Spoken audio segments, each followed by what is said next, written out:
Bienvenue dans ce premier épisode de cette série qui va vous apprendre les bases de SSFML.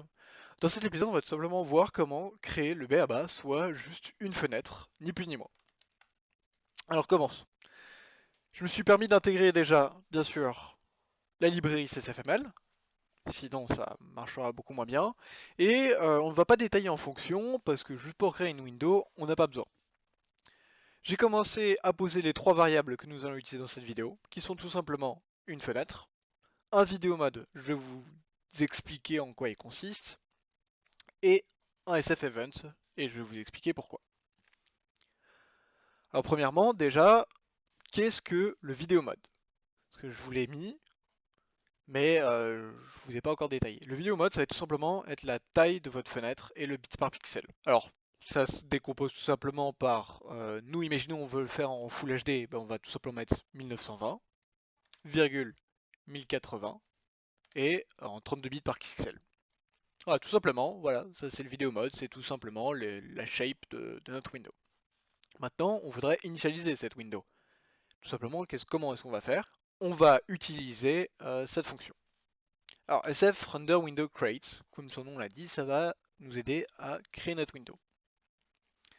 Donc, quel est le premier argument déjà qu'elle prend? Son premier argument, ça va être le vidéo mode. Donc, on va lui donner, comme ça, il sait de quelle taille, etc., doit mettre notre fenêtre. Le deuxième argument, ça va être tout simplement le titre. Donc actuellement, on va l'appeler, je sais pas, My First Window.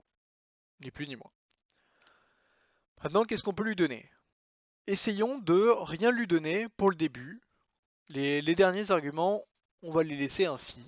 On verra plus tard. Maintenant, ça c'est bien, mais comment est-ce qu'il sait elle fait quelque chose, cette fonction, ok, mais je la récupère pas. Bah, tout simplement, je dois lui faire que ma window, ça va être égal à ce qu'il va me créer. Voilà, ça marchera mieux ainsi.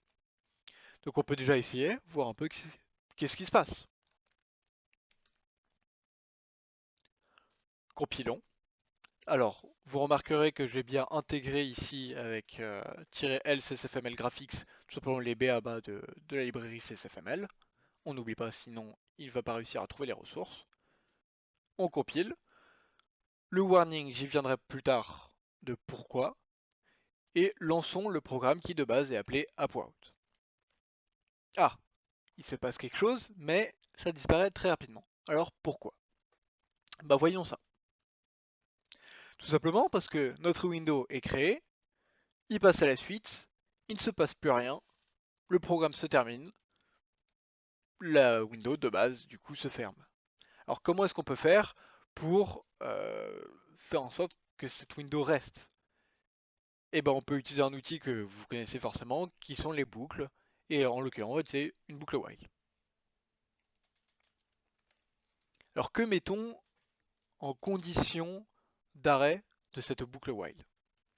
Eh ben nous ce qu'on veut lui dire c'est tant que il y a une fenêtre, bah tu continues à me l'afficher.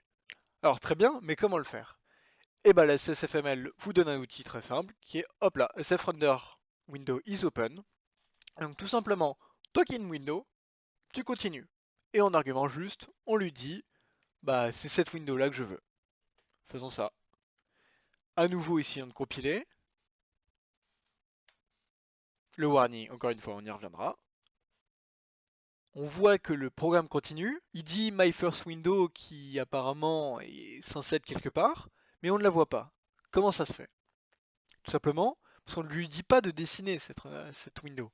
C'est-à-dire qu'elle est créée, on l'a créée, on l'a vu dans mes onglets au-dessus, mais on ne la dessine pas. Bah, tout simplement, il faut lui dire de la dessiner. Et ce, avec la fonction sfrenderWindowDisplay, avec toujours en argument notre window, et cette fois-ci on va lui demander de continuer à afficher. Compilons. Ah, c'est déjà un peu mieux. On a quelque chose qui s'affiche et qui continue. Maintenant, c'est qu'un écran noir, il n'y a pas notre titre, on le voit pas, il n'y a rien, on peut rien faire. Ah, pour la fermer, on est obligé de kill le process comme ça. C'est pas forcément top. Alors voyons ce qu'on peut faire pour améliorer ça. pour rappeler ce fameux nul que j'avais mis, changeons-le. Déjà, ce qui pourrait être pas mal serait qu'on puisse fermer notre fenêtre avec une petite croix comme ici. Alors, tout simplement, ça va être SF close. Essayons. Ah, c'est déjà beaucoup mieux. On voit que le titre est apparu. Et en plus, ici, on a une petite croix qui est apparue. Essayons de cliquer dessus. Il ne se passe rien. Comment ça se fait? Tout simplement parce qu'on lui a donné le bouton pour créer... Enfin, on lui a donné le bouton pour créer cette petite croix pour pouvoir fermer. Mais on ne regarde jamais l'action de si on clique sur cette croix ou pas. Alors pour ça, tout simplement, on va commencer à regarder ce qu'on appelle les events, donc les actions. Pour ça, vous comprendrez par la suite, pas forcément dans cet épisode, mais plus tard, qu'on va partir sur une boucle à l'intérieur de notre boucle principale qui va s'occuper uniquement des events. Alors comment? Qu'est-ce qu'on donne en argument de fin de boucle? Eh ben, on donne encore, cette fois un outil que la CFML nous donne, qui est sfrenderWindow pull event. Alors, qu'est-ce que ça veut dire? Ça veut dire, grosso modo, tant qu'il y a un événement, tu continues dans cette boucle. Qu'est-ce qu'il prend d'argument? Il prend en premier notre fenêtre, et en deuxième, un pointeur vers une variable sfEvent. Donc nous, on l'appelait event. Mettons ici. Nous avons bien donc notre boucle, mais nous ne checkons toujours pas si on souhaite fermer la fenêtre. Alors comme nous allons faire tout simplement if event type égale sf event close.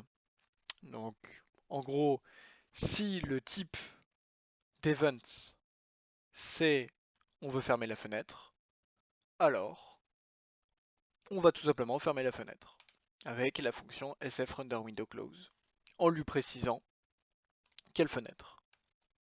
Alors, du coup, maintenant revoyons. Nous avons bien créé notre window. Nous la laissons ouverte, nous continuons à l'afficher tant que, d'ailleurs, on va juste mettre ça tout en haut. Nous continuons à l'afficher tant qu'elle est bien ouverte. Tant qu'il y a des événements, alors on regarde les événements. Si l'événement c'est de fermer la window, alors tu la fermes. Et du fait que la window ne sera plus fermée, on sort aussi de cette boucle et le programme se termine. Avec moi ça devrait marcher, essayons. Tout compile, on n'a plus de warning, on lance, et maintenant essayons de la fermer, comme on avait tenté plus tôt mais que ça ne fonctionnait pas. On clique, et cette fois-ci cela fonctionne. C'est bien, maintenant je vais juste vous montrer une dernière petite chose qui peut vous être utile. Notre window elle est bien, elle est créée, mais si je décide de la changer de taille, et ben on peut rajouter plusieurs modes ici, et par exemple rajouter le mode resize avec un. Essayons de compiler. À première vue rien ne change, mais vous voyez que maintenant je peux tout simplement la changer de taille. Alors ce qu'il faut retenir dans cette vidéo, c'est déjà qu'on peut créer une window, on peut choisir son titre, on peut choisir les différents modes qu'elle prend. Pour ce qui est du nul, je n'entrerai pas dans ce détail dans cette vidéo, je vous laisserai regarder la documentation qui est très explicite. J'espère que cette vidéo vous a plu et que vous avez réussi à retenir comment créer une fenêtre, et je vous dis à la prochaine vidéo.